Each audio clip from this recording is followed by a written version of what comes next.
June 24 ഈ തീയതിയിൽ തിരുസഭ അനുസ്മരിക്കുന്ന വിശുദ്ധർ: വിശുദ്ധ സ്നാപക യോഹന്നാൻ, വിശുദ്ധ അഗോർഡ്, വിശുദ്ധ അഗ്ലിബത്ത്, വിശുദ്ധ ആംഫിബാലൂസ്, ഡർഹാമിലെ വിശുദ്ധ ബർത്തലോമ്യൂ, വിശുദ്ധ ഒറേൻസിയൂസ്, വിശുദ്ധ ഹെറോസ്, വിശുദ്ധ ഫർണാസിയൂസ്, വിശുദ്ധ ഫിർമിനൂസ്, വിശുദ്ധ ഫീർമുസ്, വിശുദ്ധ സിറിയാക്കൂസ്, വിശുദ്ധ ലൊഞ്ചിനൂസ്, വിശുദ്ധ ഫൗസ്തോസ്, വിശുദ്ധ ജർമോക്.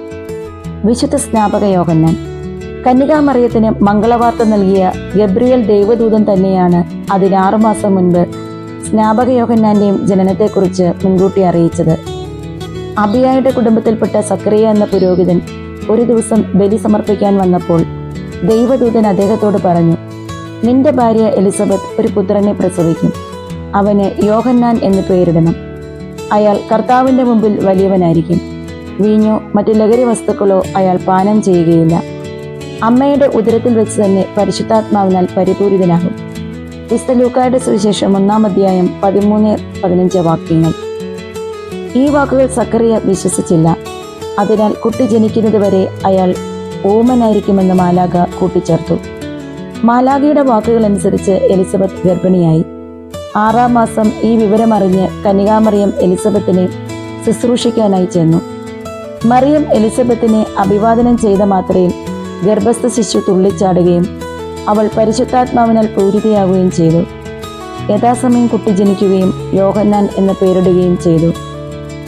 യോഹന്നാൻ മരുഭൂമിയിൽ തേനും കിഴങ്ങുകളും വെട്ടുക്കിളികളും ഭക്ഷിച്ചു. കടുത്ത തപോനിഷ്ഠയിൽ ജീവിച്ചു.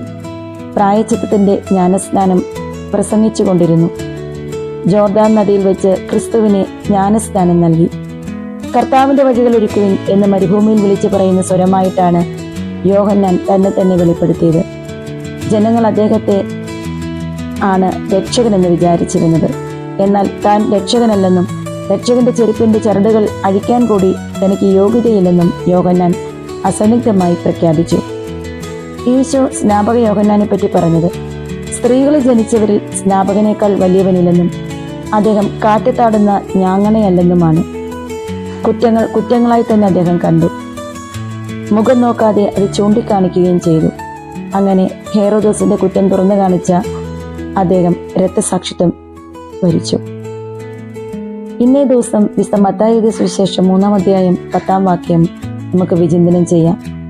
ക്രിസ്തുവിനെ പ്രഘോഷിക്കുന്നവരിൽ അഗ്രഗണ്യനാണ് സ്നാപക യോഹന്നാൻ. അദ്ദേഹത്തെ അനുകരിച്ച് സർവരെയും ക്രിസ്തുവിലേക്ക് ആനയിക്കാൻ നമുക്ക് യത്നിക്കാം. സത്ഫലം പുറപ്പെടുവിക്കാത്ത വൃക്ഷങ്ങളെല്ലാം വെട്ടി തീയിൽ ഇടപെടും.